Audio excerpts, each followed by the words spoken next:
All right. And welcome back, you guys, to Self-Selecting Podcast. I am your host, Cory Hageman. Thank you for being here. Thank you for tuning in. Really pumped to get into today's topic. Really pumped to take you with me through this. And I'll say, on a weekly basis, I have several consultations, whether that be coaching consultations, one-time consultations. And this is something that really, since I got back into San Jose, got back home, I, really ramped up the calls that I was taking, and it's kind of like hitting me in the face at this point. I'm like, Jesus, this is such a problem in our space. And that is over the counter or prescription supplementation that you need to be careful with.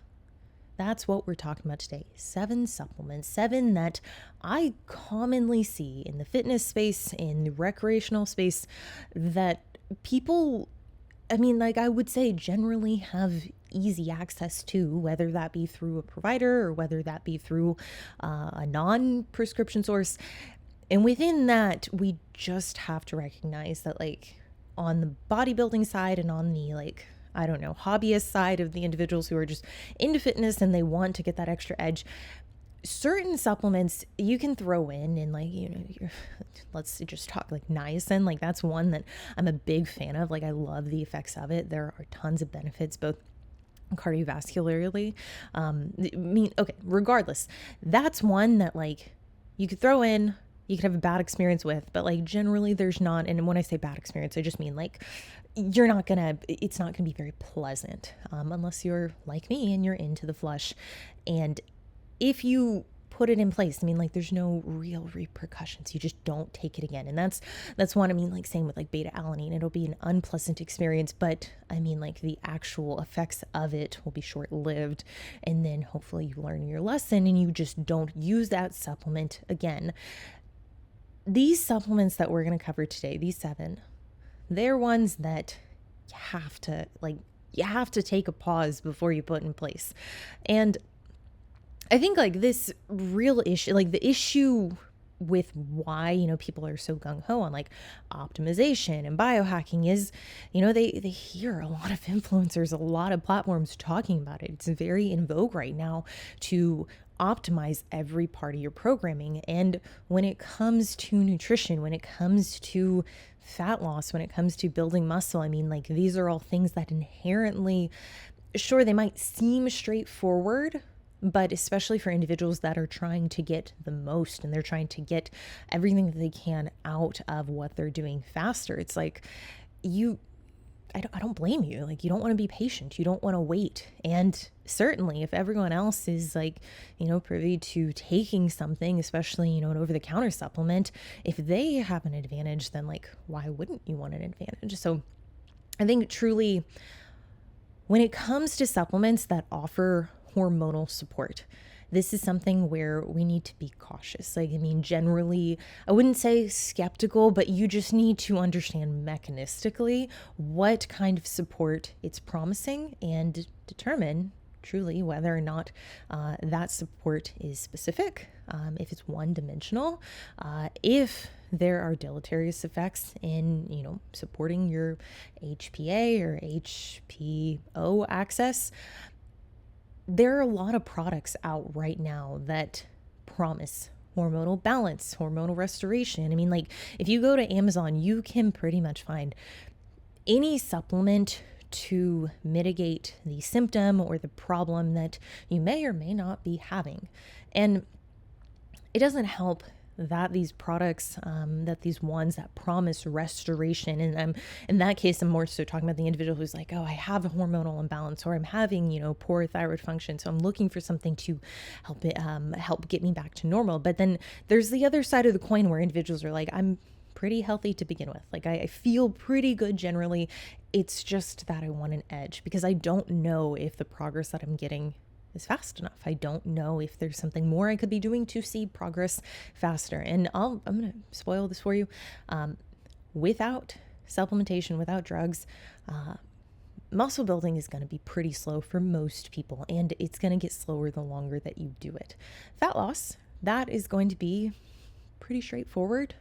If you know what you're doing, and if, all I want to say, like all of your ducks are in a row, but really all I mean by that is if you have a very clear and accurate grasp on the diet, like the deficit itself, the size of the deficit, and if the data reporting, if the food reporting specifically, if that is high, if adherence is high, I mean, it's not very complex to a certain point. And then past that, getting to, very extreme levels of body fat, it's not even necessarily that the fat loss gets harder. It's more so that then as a human, you're going to try to circumvent getting leaner, whether intentionally or unintentionally. That's just the reality. But besides the point, today we are zooming in on 7 supplements that I do think we need to be very careful with.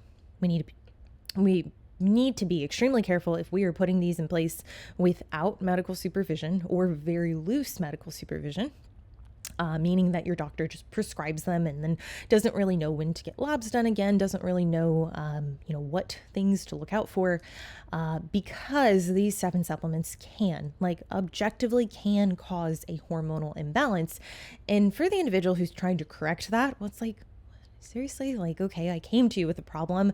Now I have a different problem I need to address. It's like that. No one wants that. No one wants to be, in kind of this insidious, vicious cycle of addressing problem after problem, because for most people, that's not going to feel very good. And it's going to do quite the opposite of, what your, I would say, overarching goal is related to fitness, which is either probably getting leaner, having more muscle, or generally just feeling better. So if you suspect hormonal imbalances and you're taking one of these 7 supplements or medications, I would strongly advise you to seek professional help. That might not be your primary care. That might not be your online coach.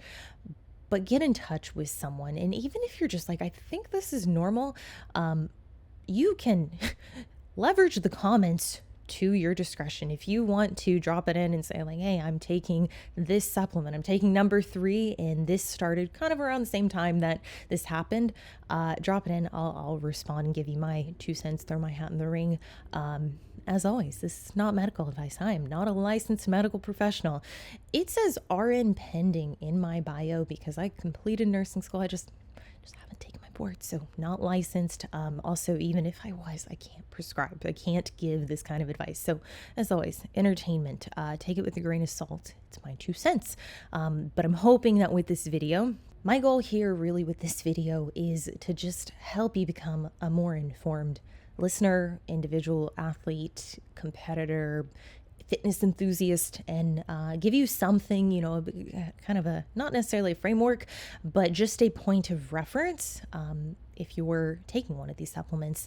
And hopefully you then can approach supplementation like this specifically for hormonal balance or optimization of performance with proper consideration and just being very informed around keeping the goal in mind and not losing sight of it or not overlooking potential unwanted effects. All right, product number 1, DHEA. You've probably seen this, heard about it online. This is one that I know a lot of coaches prescribe just blanketly. Not just coaches, providers will just put this in. A lot of providers in the private sector will just throw this in at a baseline of 10 milligrams and be like, cool, yeah, take it. And it's typically prescribed or recommended, to support hormonal function, as DHEA is a precursor within really the biosynthesis of testosterone and estradiol conversion. Now, there are some coaches that promise, and this is where I think you need to be considered here, when people promise oh, you can lose fat faster, or you can have better recovery, or you can have more energy, you should really question mechanistically, what does that actually mean? Because on the surface, yes, it might be able to deliver that, and initially you might feel better, but really understanding the pathways in which these supplements work, I think is going to be key. So DHEA, it is one of the most abundant circulating steroid hormones in the body. Now, it is produced mainly in the adrenal cortex, but it's also synthesized in smaller amounts in the gonads and the brain. Now, it is a precursor, meaning it is going to then send signals for the, production of both androgens and estrogens. Now in lab work, you could see two different types of DHEA serum levels. You can see DHEA just standard, and then DHEA sulfate, so DHEA-S, which now I realize is kind of confusing because I use standard to identify the other one. Basically, two forms of DHEA, the sulfated form and the not sulfated form. Sulfation occurs in the adrenal cortex and it makes DHES more water soluble, allowing it to circulate in the bloodstream at higher concentrations and with a longer half-life than DHEA. So this is important if we're addressing lab work and we're using that to guide our decision in terms of dosing DHEA, if you are supplementing with it exogenously, because DHEA-S levels are approximately 300 times higher than DHEA levels in the bloodstream. DHEA-S serves as a reservoir that can be converted back to DHEA in peripheral tissues. Now the downside, because everything I just laid out, that sounds pretty positive, okay? It can increase your testosterone production. It can increase your estrogen production. All sound pretty sick, right? Now, the downside with taking DHEA, and something that I think we need to really consider, we need to be able to zoom out, is that not everyone needs both testosterone increasing as well as estrogen increasing.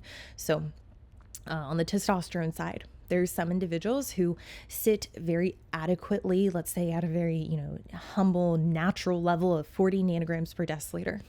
And if they put in DHEA, what could happen is testosterone goes up. And depending on whether or not their free test is too high, their DHT is too high, or just generally they are predisposed to, let's say, have a higher degree of circulating androgens, they could run into that ceiling, that threshold for them, that then essentially, if they are reaching that, it could cause unwanted effects. Now, am I talking about virilization, like deepening of the voice, clitoromegaly? No, I'm mostly referring to some of the superficial, the cosmetic effects that I would say generally are unwanted by women, and that is acne, oilier skin, hair growth. When I say hair growth, because people get confused, they're like, I started to have a lot of hair growth occur, on the upper lip. And I'm like, okay, what do you mean by a lot? They're like, well, I notice every couple weeks I'm getting a darker hair. I'm like, okay, if this was something that you've experienced pretty much your entire life, that we can't necessarily attribute that to the introduction of, let's say in this case, DHEA. But if that's something that's very new for you and you can make that correlation that this started whenever you started taking DHEA, well then yeah, that might be something that we need to be on the lookout for. But it's really important that we have that lab work to support and really identify what level of testosterone is causing these unwanted effects. So that's one side of things. Is DHEA, you can push testosterone too high. I have taken 100 milligrams of DHEA. That was very much my protocol in 2021. I was working with a coach who thought it was a good idea. He's like, well, this will certainly help you bounce back from the prep that you were in. We went straight to another prep. 100 milligrams of DHEA. And this wasn't a super fancy brand. This wasn't prescription, and it's a whole other discussion. It took my test levels into the high 80s. I think it was 89 nanograms per deciliter. Now, the issue to DHEA is that it's not specific to just testosterone.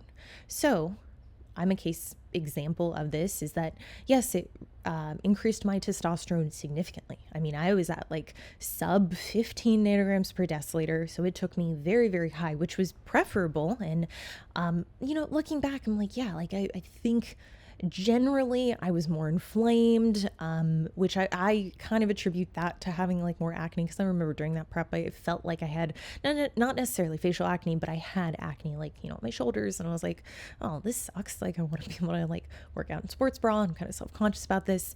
I think that was more so attributed to the prep itself. The prep itself was very, very taxing. Point aside, what it also did is it raised my estrogen. Now, this wasn't a problem because of other supplements I was taking at the time during the prep. When this became a problem was after the prep itself. After the prep, my estrogen was much, much too high. It was very much out of range. And really the issue was my estrogen prior to the DHEA, it was on the lower side, but my progesterone was non-existent. And truly, like my cycles at that point were pretty irregular, given the fact that I was in and out of contest prep very frequently back in 2020, 2021. And the real issue with this is that post-competition, still taking DHEA, discontinued Nolvadex, which is also something we may talk about today. And my estrogen was through the roof, not because I was ovulating. And that really is where, like, I want to highlight is like my estrogen went up, but my progesterone still didn't go up. My estrogen was only going up because now I had stopped taking something that reduced the activity of estrogen at the receptor site, but then also I was taking something exogenously that had conversions downstream from testosterone down into estradiol, but as well as DHEA into estradiol. Bottom line, not everyone needs that. Not everyone is going to need that. So we need to be very intentional with when we supplement with DHEA, because that lack of specificity can cause estrogen dominance, which we know is linked to varying types of female reproductive cancers. So in the case that DHEA is low alongside your testosterone as well as your estradiol, yes, you may benefit from supplementing with oral DHEA, but don't be fooled into thinking that just because you're a bodybuilder, just because you need more muscle, or just because, you're 40 years old and you're like, I think I could be going through menopause, it doesn't necessarily mean DHEA should be in place. And I think for some individuals, especially those who are acne prone or already struggle with darker body hair, I think we have to be very cognizant of the dose and how this translates for them in application. Now, product number 2, DIM and calcium glucarate.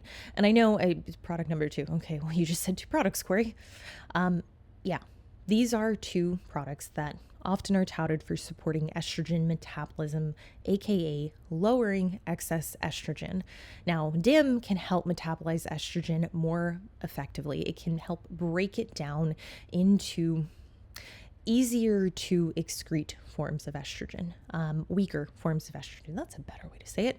While calcium glucarate aids in those detoxification pathways. So the reality is not everyone needs lower estrogen. And in fact, both men and women, we need adequate estrogen levels for fat loss, muscle building, and overall hormonal balance. Now, estrogen's role in bodybuilding is significant. Estrogen is going to increase glucose uptake in muscle tissue. It's going to support muscle growth by fueling your muscles more efficiently. And studies do show that people with lower estrogen often experience reduced insulin sensitivity, making it harder to stay as lean and to partition nutrients, which in a state of contest prep or a very steep fat loss phase, this is something that is very important in terms of our performance. Now, simply put, when estrogen is too low, your ability to continue through that fat loss phase or grow, if we're talking about a hypertrophy phase, is compromised. And if we're talking about for female athletes, we have to remember that ovulation is the epitome of female health. And if we are not getting an adequate supply and production of estrogen each month on a regular basis, then our ability to build muscle, our ability to perform in the gym, to recover, is going to be down. Now, the other thing that people don't think about is that a lack of estrogen, in the case of a female athlete, due to anovulation or hormonal imbalances, this often means higher visceral fat gain. So this is something that specifically post-show we need to be mindful of, because we're already primed to gain body fat, but in the absence of adequate estrogen production, we can see that higher degree of visceral fat gain. So organ fat gain, fat stored in and around the midsection, which is something I can say I've experienced several times at this point. We also have to be considerate about lower bone density, specifically for masters athletes or individuals who are later in life, as well as an impaired ability to gain muscle. Estrogen is needed for that conversion of GH to IGF-1. So that conversion, if that's not happening, that's going to be a problem, and you're going to see reduced muscle gain. Now, this isn't to say there isn't a place for DIM and calcium glucarate. There are many individuals who I've worked with who we've brought their estrogen down using these supplements, but I wouldn't say blindly this is something we should be doing. And in fact, I've had individuals who've come to me who are struggling with hormonal imbalance, who think they're going through menopause for the first time in their life. And I look at their supplement protocol, and they are in fact on very high and aggressive doses of both DIM and calcium glucarate, or even just one of them. And it's in these cases that I have to really question. I'm like, okay, so your provider has you on HRT, estradiol therapy, but they also have you on DIM. Okay, what's the thought process here? Do you have any indication that we should be helping break down estradiol into weaker forms of estrogen? Truly, I think that if you're taking your estrogen unnecessarily, you're objectively going to be impacting fertility. And it's not to say long term that's going to be a death sentence, or it's going to mean you can't have kids or you can't see out a pregnancy. But the longer that you go without ovulatory cycles, or the more infrequent these ovulatory cycles are, we do see a strong correlation with reproductive function and consistent ovulation. So it's something that I think blindly just suppressing estrogen, I think, is often misguided, and something that people do just in order to overall try to bring thicker skin down, bring body fat down. But in reality, a lot of the cases where I've heard those individuals specifically say, like, it was used because I was struggling to lose fat in these stubborn areas. It's like, okay, well, what did the rest of your program look like? Were you trying to lose fat over a timeline that was appropriate, or were you trying to really rush it? Was body fat too high to begin with? And lastly, the big one, do you have enough muscle, or what you were trying to achieve, is it to compensate for a lack of density, which oftentimes I find to be the case.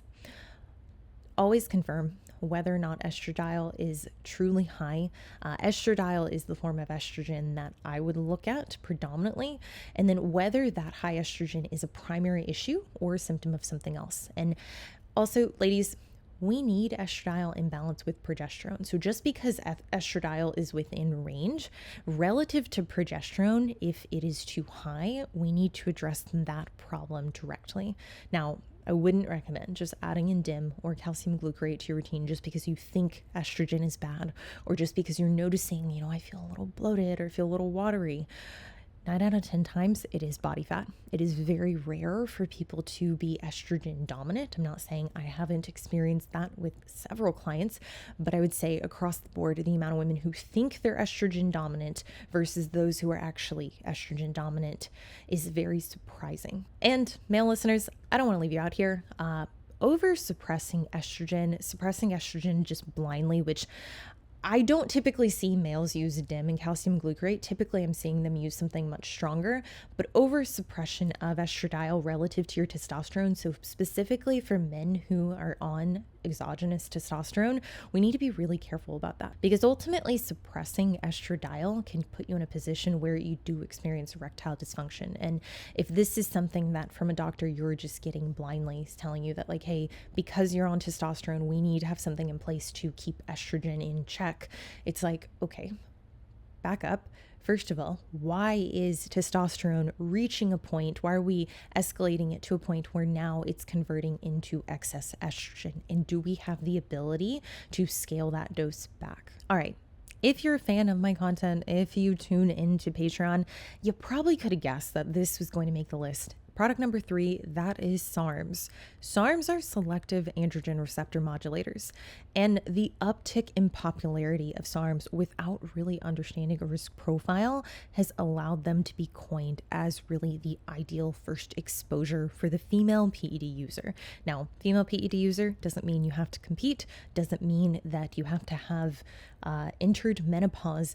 There are a lot of individuals who are using PEDs at this point, and one of the reasons that SARMs have become so popular, and I would say very routed towards the female interested in becoming enhanced and seemingly getting more progress, is that they are an oral supplement, meaning you don't have to inject them, which frankly is a lot of the issue that many bodybuilding coaches run into is that their female athletes wanting to make the jump from natural to enhanced feel a little bit weird about injecting, because when they think of steroids, when they think of juice, they're like, okay, well, I don't want to look super manly and I don't want to take anything harsh. So can we take something that doesn't involve me having to inject? Obviously, there are individuals who are just very fearful of needles, and I don't want to disclude you guys as well, because I understand it, but that is largely the reason that SARMs have been, I would say, steered towards female users. Now, the other reason that SARMs themselves have been, shuttled towards female athletes or female fitness enthusiasts is largely because they are intended to be selective, and at lower doses they are. So they selectively bind to the androgen receptor in muscles and bone tissue, promoting these anabolic effects similar to anabolic steroids, but with supposedly fewer unwanted effects, i.e. virilization, vocal deepening, clitoral enlargement, facial hair growth, acne, the spiel. Now, on paper, and what you'll see on TikTok, and for many affiliate users of several clinics, unlike traditional steroids, they aim to minimize those androgenic effects, making them female friendly. They are often marketed this way, that they're safer than injectables, seemingly allowing for a lower barrier to entry for newly enhanced athletes. Now, the reality is that studies consistently show SARMs sold online often contain contaminants, unlisted ingredients, and incorrect dosages.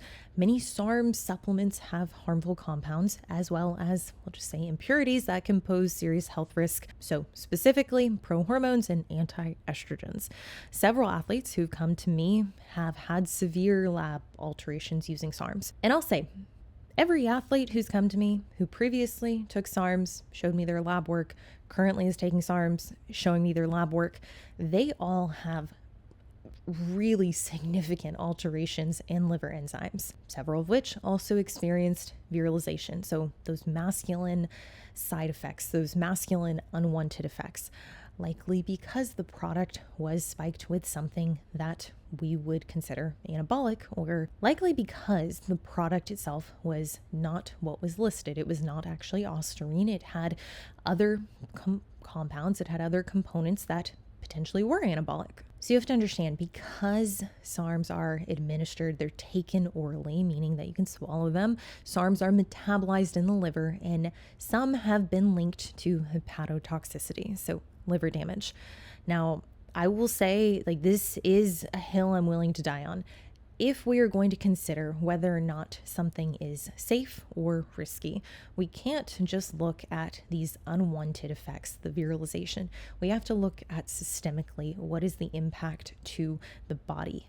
What could this mean for the individual if they were to continue to cycle this drug for an extended duration, or at a higher dose, or if they were to do several cycles over their lifespan? Now, let me be clear. SARMs are partial agonist of the androgen receptor, meaning they don't fully activate it like an anabolic steroid. However, their selectivity is compromised when you take higher dosages. Now, SARMs exhibit dose-dependent activity, meaning that at dosages that are higher than the ones that we have in literature, that selectivity is reduced. So we can theorize and we can infer, looking at someone's cycle, did they experience androgenicity? Did they virilize on account of the dose being too high? Or did they virilize on account of the quality of the product? The accuracy was very low. Now, while SARMs are designed to avoid prostate and reproductive tissue AR activations, some studies do suggest SARMs still activate androgen receptors in these tissues at higher dosages. This is a concern for women because everything that we've discussed, virilization.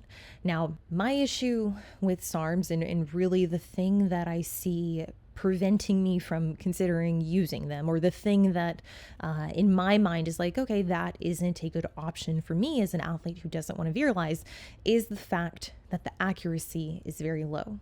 Now, we have alternatives to SARMs that are also oral for individuals who do not want to inject.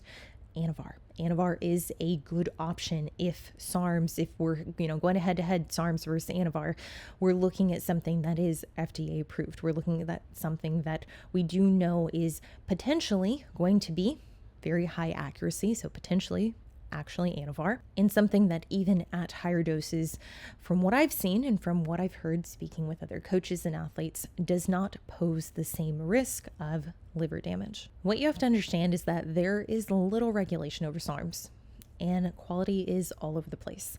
I have UG sources that I've spoken with who have, at some point considered selling SARMs, considered adding that to their inventory, yet the cost of the raws are very expensive and in some ways even more expensive than alternatives.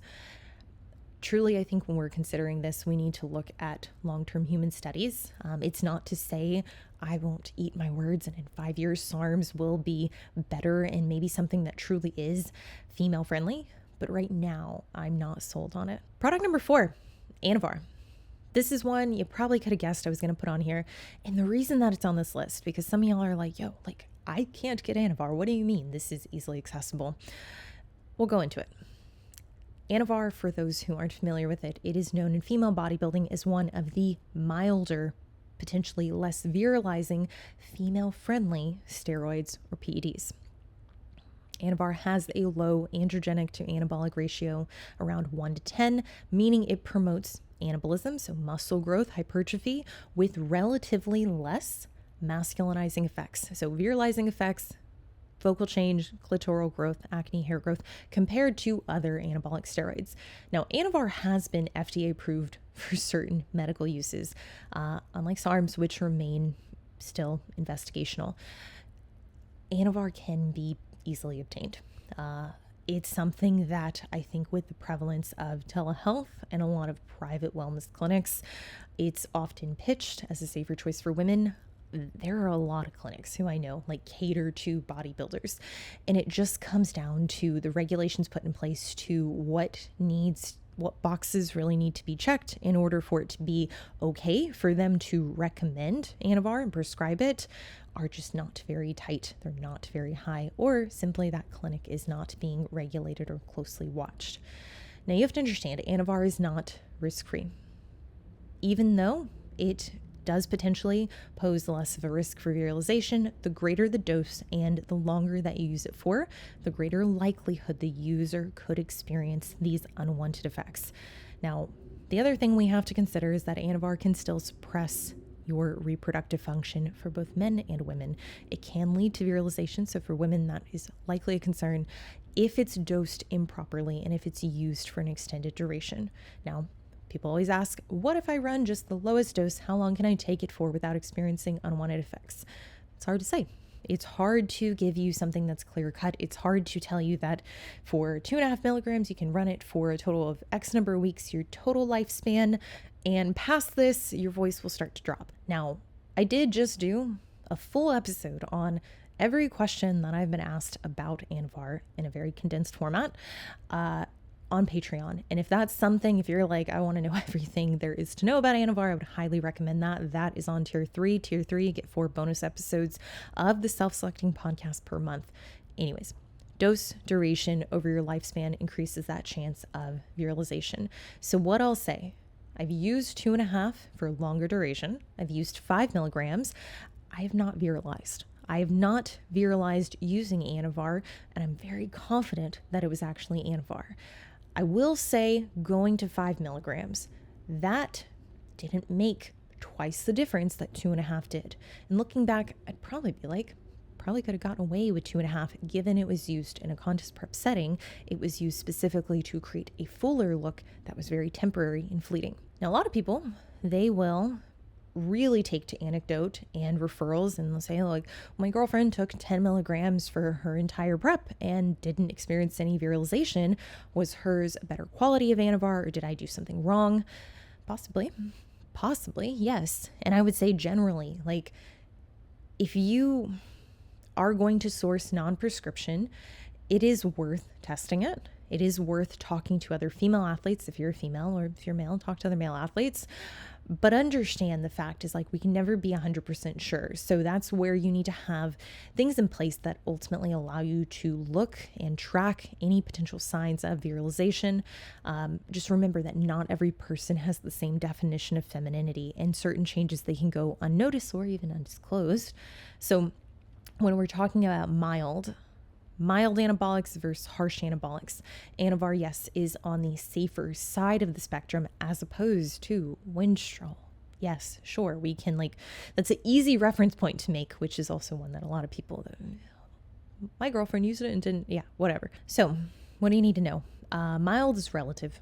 Any anabolic steroid can cause unwanted effects, and we need to respect that. And we need to also think full lifetime, what is our goal? What are we willing to sacrifice? And if you're going to use Anavar max 8 weeks, I don't think that there's a strong reason for bikini athletes to take it longer unless indicated. There are instances where I'd say, yeah, you know what? It's longer than what I would normally say, but I would say standardly for most people, if you're not getting the results from it within 8 weeks, the answer isn't to up the dose or continue taking it longer. We need to go back to the drawing board. We need to figure out why you're not getting better progress from it. 10 milligrams, too much. I think it's too much for a bikini competitor, especially if we're talking about an amateur bikini competitor. You should be able to grow. And I'll just say this. I really hope, Emily, you use this. This can just be like a 15-second sizzler reel. If your coach grew you on Anavar, that doesn't nearly impress me the same way as a coach being able to grow you without Anavar. Keep in mind, Anavar has shown to be effective in building muscle in cancer patients, in HIV patients. So someone growing on a high dose of Anavar for a long duration doesn't necessarily mean that the program was good or that the coach has, this magic protocol. It just means that you had an anabolic in place. And I think really when we look at what needs to happen in terms of the standard for PED protocols for the female athlete, we need to assess whether or not someone is getting results without the drug prior to putting the drug in place. Product number 5, testosterone. Some women do have clinically low test even at a younger age. This can lead to fatigue, low libido, difficulty building muscle, just generally overall a disinterest and depressive-like state. But prescribing testosterone replacement therapy, yes, while it can correct true deficiencies and improve quality of life, there are downsides to it. If the dose is too high, it can lead to virilization. So we just talked about the androgenic to anabolic ratio of Anavar.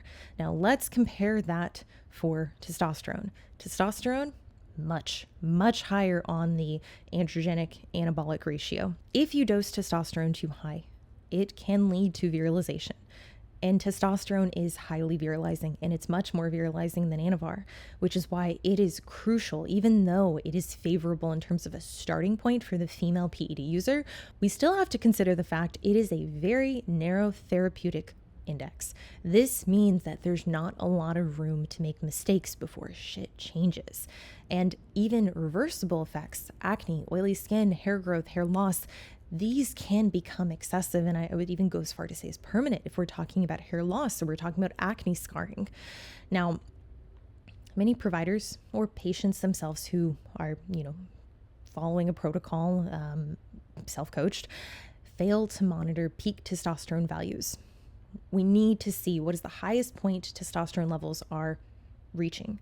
24 hours after your injection, that is what we need to assess. And if that value is over 100 nanograms per deciliter, strongly recommend blanketly for everyone listening to this and everyone's girlfriend who they're going to tell about this podcast and this segment, we need that number to be under 100 nanograms per deciliter. We need you to come down on your dose. You are not at that point in the normal to normal high range of female testosterone levels, and you are dipping into the range in which we have seen virilization occur with individuals who are intentionally trying to transition from a female to a male. Without checking levels, you are risking overshooting that safe range.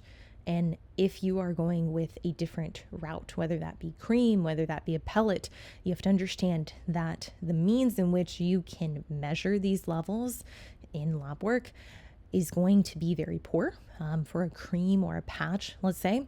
And when we're talking about a pellet, you have very little lateral mobility to adjust that dose, which I can tell you every person that I have worked with who's been on a pellet, their testosterone levels have been 2, 3, 4, 500 nanograms per deciliter or higher.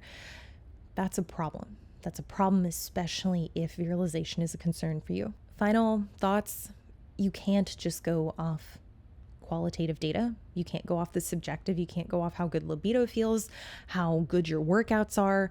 Really, we need to have that objective data to determine and ensure that you are safe if you're going to be using TRT. Always work with someone who is willing to hear out your concerns.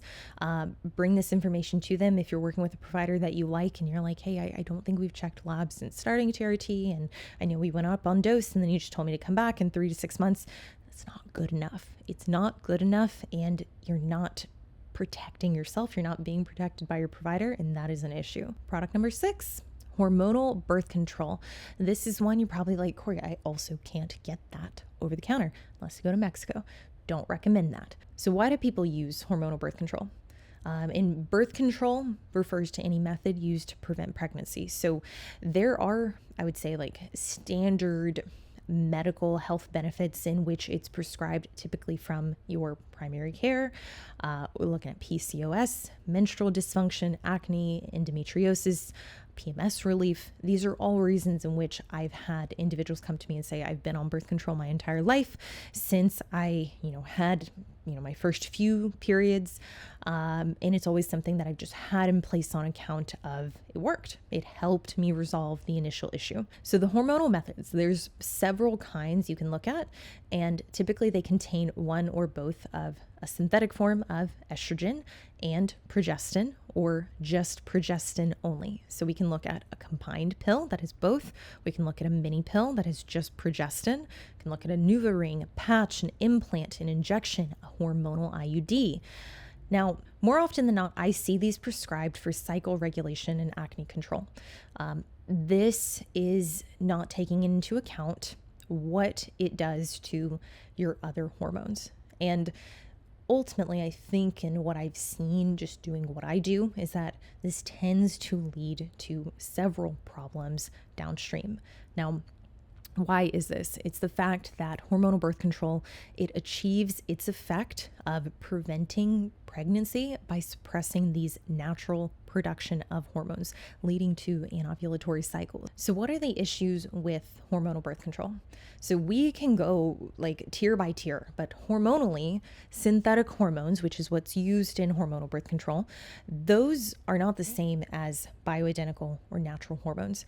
There are different types of bindings and different degrees of binding at the receptor, and there are different effects. So with progestin, for instance, this can bind to other receptors, including the androgen receptor, the mineralocorticoid receptor, the glucocorticoid receptor.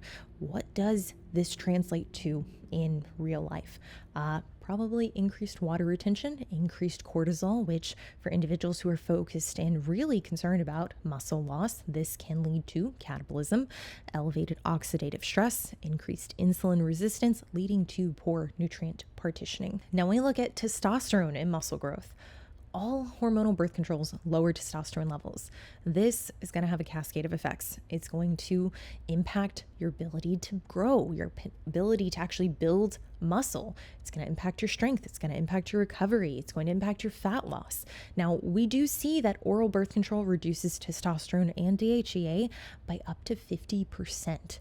Now, this is also going to have an effect for lower protein synthesis post-exercise. And we look at the depot shot in the patch. This is going to affect testosterone, but it also lacks estrogen support for anabolism. So think back when we were talking about DIM, calcium-glucarate. It's like we need estradiol for that conversion of GH to IGF-1. We're going to see impacts in terms of IGF-1 production.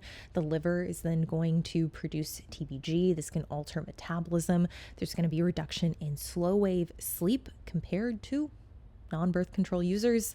Now, once you stop taking birth control, you also might face irregular cycles, and typically you will, which can include very severe symptoms, uncorrected nutrient deficiencies, especially if your original hormonal imbalance was never resolved. Now, when we look at its effects globally for the individual who's been on birth control essentially their entire life, there's a risk of amenorrhea, so a lack of menstruation once off the medication. Now, this is really just the tip of the iceberg when we look at hormonal birth control and nutrient deficiencies. There are very common nutrient depletions in women on hormonal birth control, including folic acid, vitamin B6. Now, the reality is there are common nutrient deficiencies in women on hormonal birth control, including vitamin B6, B12, vitamin C, folic acid, as well as magnesium, zinc, selenium. This isn't even getting into the decreased VO2 max and aerobic capacity and the impacts on performance for hormonal birth control users. So, bottom line, if you are using hormonal birth control solely for contraception, consider the broader implications of suppressing natural hormone production. And if you are going to use some form of hormonal birth control, really from the least to the most ideal, I would say the least is going to be that progestin only. So injection, mini pill, implant, this is going to be the most suppressive. Second is going to be combined oral. So estrogen and progestin. Now you need to understand that not all forms of combined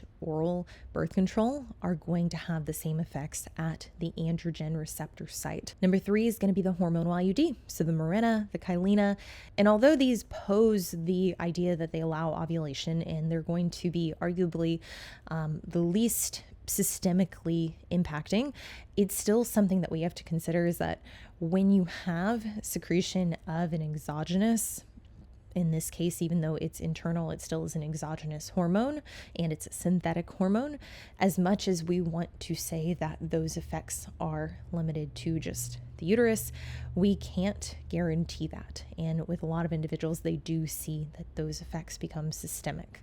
Now, number 4 is going to be the copper IUD. Even though this is non-hormonal and this is my preferred method of birth control, it can increase bleeding, and it's something that you should go over with a provider as to whether you have any of the contraindications for the copper IUD. Product number 7, AIs or SARMs. Now, in the medical setting, in a medical context, these are commonly prescribed for individuals with breast cancer. Now, in bodybuilding, in physique sports, some will use AIs or SARMs to control estrogen in hopes of reducing water retention or the appearance of a thicker skin. Like I said before, this is one that I see on the male side of things very blanketly prescribed alongside TRT. And although I can theorize that, providers are wanting to ensure that they're not liable if the individual does overshoot their dose and then they start to develop gynecomastia, but I think this is a true detriment because in the case of an AI or SERM, it doesn't account for the individual who had adequate estrogen levels to begin with and now are further suppressing those levels, which for the male user, this is something that can lead to ED. For both sexes, though, estrogen is essential for overall health, and in the sport of bodybuilding, in physique sports, it does support fat loss, muscle building, and hormonal balance. And really what we have to consider is that in a contest prep, if you were to get labs done, it's more than likely you would see estrogen is already suppressed, especially for the male athlete. Driving it even lower with an AI or SERM, and sure, we can say, well, hey, everyone does it, and there must be something to it. But realistically, without labs, you are just guessing. And simply adding in one of these based on the perception of needing to be drier, needing to be harder, like in the case of water retention, I think is often a misuse, especially without lab work to confirm whether estrogen is truly out of range. There are individuals who I think could benefit from using an AI or SERM, but I think the vast amount of people who use them are using them to compensate for not being lean enough. Listen, I don't coach many athletes in other divisions that require much greater conditioning as well as more muscularity. And I know that there are individuals who will say, well, it is bodybuilding, and if you can use it, why wouldn't you? But I think we really need to be mindful when we're talking about individuals who are in the sport. And when we really consider the risk of having chronically suppressed estrogen levels, which is typically what I see in the case of athletes who are competing very, very frequently. I would always check labs before deciding to use one. I would always question whether or not it should be used in the case where you, the athlete, are behind in fat loss or you have a lot of body fat to lose. And if you're someone who already is hormonally pretty dysregulated, you have to understand that this could further exacerbate that post-contest. Guys, This has been a long one. Final thoughts: hormonal imbalances aren't fixed by throwing supplements, both over the counter and non over the counter, at an athlete and just hoping they stick. The intervention, it should be based on a comprehensive look into the individual's background and specifically lab work. Don't be fooled. Don't be fooled by affiliates or wellness coaches who are, tied to a specific clinic and make an incentive off pushing supplements. Always look for genuine results. Always ask clarifying questions about supplementation if you're unsure, whether that be with your coach, your provider. Restoration comes from solving the root of the issue, which oftentimes does come from lifestyle modifications. And of course, finding the right protocol for your needs. I would use a trusted and unbiased professional. If you are wanting a second eye on your current stack or your lab work, book a one-time consultation with me for a second opinion. I am taking coaching clients on as well. So if you are interested in that, free 15-minute calls for individuals who are looking to sign up for coaching, remember, hormonal fluctuations can be very nuanced. And even when you're doing a lot right, it can seem like a drag and it can seem like it's taking way too long, but restoration absolutely is possible.